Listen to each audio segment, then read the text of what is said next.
నిజంగానే మీరు సమస్యలు పరిష్కరించుంటే ఈనాడు తాండూరులో కానీ, పరిగిలో కానీ, వికారాబాద్లో కానీ, కొడంగల్లో కానీ మీరు అడగకుంటేనే మీ ఇంటికి వచ్చి ఓటేసి అయ్యా మీరు గొప్పోళ్ళు, మా మున్సిపాలిటీలో మా సమస్యల్ని పరిష్కరించారు, మీకే ఓటేస్తామని ఇవాళ బీఆర్ఎస్ బీజేపీ వాళ్ళకు ఓటు వేసేటోళ్ళు.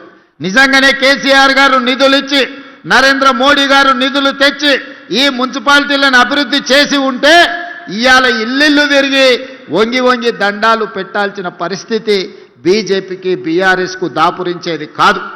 12 ఏళ్ళు మోడీ ప్రధానమంత్రి గుండి చేయలేని పని ఇవాళ మీ గల్లీలో కార్పొరేటర్ కౌన్సిలర్ గెలిస్తే మోడీ వచ్చి మన సమస్యల్ని పరిష్కరిస్తాడా? 10 ఏళ్ళు ముఖ్యమంత్రిగా ఉన్న చంద్రశేఖరరావు, 10 ఏళ్ళు మున్సిపల్ మంత్రిగా ఉన్న కేటీఆర్ గారు మన మున్సిపాలిటీల వైపు ఎప్పుడైనా కన్నెత్తి చూసిండా? మన గల్లీలో ఉన్న మోరీ గురించి ఆలోచన చేసిండా? మన గల్లీలో కరెంటు లైటు వెలిగిందా లేదా అని ఎన్నడన్నా చూసిండా? ఏ రోజు రాలే. కానీ ఇవాళ చావు బతుకుల మధ్యలో ఆ పార్టీకి ప్రజలు తద్దినం పెడుతుంటే ఇవాళ రేపు వచ్చి తాండూరులో ఓట్లు అడగడానికి వస్తుండంట. ఇన్నేళ్ల తర్వాత మేము గుర్తొచ్చినమా అని నేను అడుగుతున్నా. ఇన్నేళ్ళు ఈ వికారాబాద్ ప్రాంతం, ఈ తాండూరు కొడంగల్ ప్రాంతం ఏ రోజన్నా మీకు గుర్తొచ్చిందా? మా ఓట్లే కావాల్సి వచ్చినాయి కానీ మా సమస్యల్ని మీరు ఎప్పుడన్నా పట్టించుకున్నారా అని చెప్పి నేను బీఆర్ఎస్ వాళ్ళని అడుగుతున్నా. ఇంతకుముందు పెద్దలు ప్రసాద్ గారు ఒక మాట చెప్పిండ్రు. ఆనాడు డాక్టర్ వైఎస్ రాజశేఖర రెడ్డి గారు అధికారంలో ఉన్నప్పుడు ఆదిలాబాదులో మొదలైన ప్రాణహిత చెవెళ్లకు ఆదిలాబాదు నుంచి మొదలుపెట్టి తుమ్మిడేటి దగ్గర ప్రాజెక్టు నిర్మించి 14 లక్షల ఎకరాలకు నీళ్లు ఇవ్వాలి, 38,000 కోట్లతోనే ఆనాడు ప్రాణహిత చేవెళ్ల ప్రాజెక్టును ప్రారంభించారు. చేవెళ్లలో శిలాఫలకం వేసినప్పుడు డాక్టర్ వైఎస్ రాజశేఖర రెడ్డి గారు చేవెళ్లకే కాదు వికారాబాద్, తాండూ, పరిగి ప్రాంతానికి కూడా గోదావరి జలాలు రావాలి, ఎడారిగా మారిన మా ప్రాంతాన్ని అభివృద్ధి చేయాలి, ఎల్లకాలం మేము కల్తీ కళ్ళు తాగాల్సిందేనా, మేము కందులు వండించుకొని బతకాల్సిందేనా అని చెప్పి ఈ ప్రాంత రైతాంగం డాక్టర్ వైఎస్ రాజశేఖర రెడ్డి గారిని అడిగారు. 2009 ఎన్నికల సందర్భంగా కొడంగల్ ఎన్నికల ప్రచారంలో భాగంగా రాజశేఖర రెడ్డి గారు గోదావరి జలాలను కొడంగల్ వరకు తీసుకొస్తా అని ఆనాడు మాట ఇచ్చిండ్రు. ఆ తర్వాత 100 కోట్ల రూపాయల పనులు జరిగినాయి. చేవెళ్ల చుట్టుముట్టూత ప్రాంతంలో గోదావరి జలాలు తీసుకురావడానికి ప్రాజెక్టు పనుల మీద 100 కోట్ల రూపాయలు ఖర్చు పెట్టిండ్రు. ఉమ్మడి రాష్ట్రంలో జరిగిన పనులు, తెలంగాణ రాష్ట్రం వచ్చిన తర్వాత చంద్రశేఖరరావు గారు తెలంగాణ ముఖ్యమంత్రి అయిన తర్వాత రంగారెడ్డి జిల్లాకు గోదావరి జలాలు ఇచ్చేది లేదు అని మల్లన్న సాగర్, కొండపోచమ్మ సాగర్, అదేవిధంగా రంగనాయక సాగర్ ప్రాజెక్టులు మెదకు జిల్లాలో కట్టుకున్నాడు. కానీ రంగారెడ్డి జిల్లాకు చుక్క నీళ్ళు ఇచ్చేది లేదని ప్రాజెక్టులే పడావు పెట్టిండ్రు.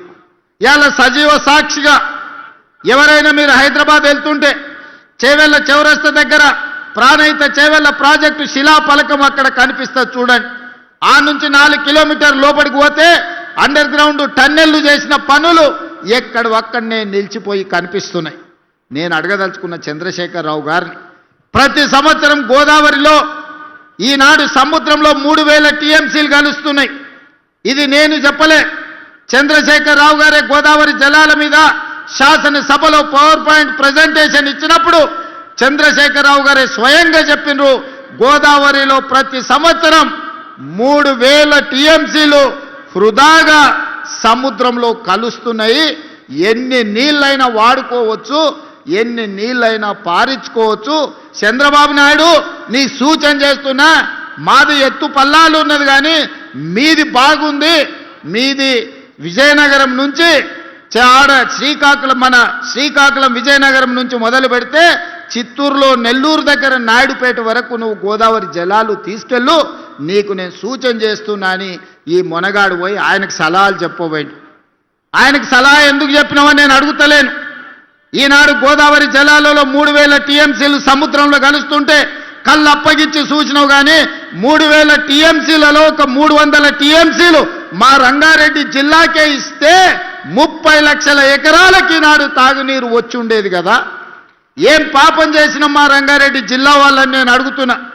ఇవాళ మా కొడంగల్, వికారాబాద్, తాండూరు, పరిగి, చేవెళ్ల, మహేశ్వరం లాంటి నియోజకవర్గాలు, ఇబ్రహీంపట్నం లాంటి నియోజకవర్గాలు ఇవాళ తాగునీరు, సాగునీరుకు అల్లాడుతున్నాయంటే 10 సంవత్సరాలు తెలంగాణ రాష్ట్ర ముఖ్యమంత్రిగా మీరు మాకు చేసిన ద్రోహం కాదా అని నేను ఈ వేదిక మీద నుంచి సూటిగా వారిని అడుగుతున్నా. ఎందుకు ఉమ్మడి రాష్ట్రంలో సమైక్య పాలనలో సీమాంధ్ర పాలకులు మంజూరు చేసి పక్క రాష్ట్రమోడు మనకు నిధులు ఇచ్చి అనుమతులు ఇస్తే సొంత రాష్ట్రంలో పుట్టి పెరిగిన తెలంగాణ ఉద్యమకారుడు అని చెప్పుకునే చంద్రశేఖరరావు రంగారెడ్డి జిల్లాకు గోదావరి జలాలు రాకుండా ఎందుకు అడ్డుకున్నాడో ఇవాళ రంగారెడ్డి జిల్లాలో మేము నాయకులమని చెప్పుకునే సబితా ఇంద్రారెడ్డి గారు సమాధానం చెప్పాలి.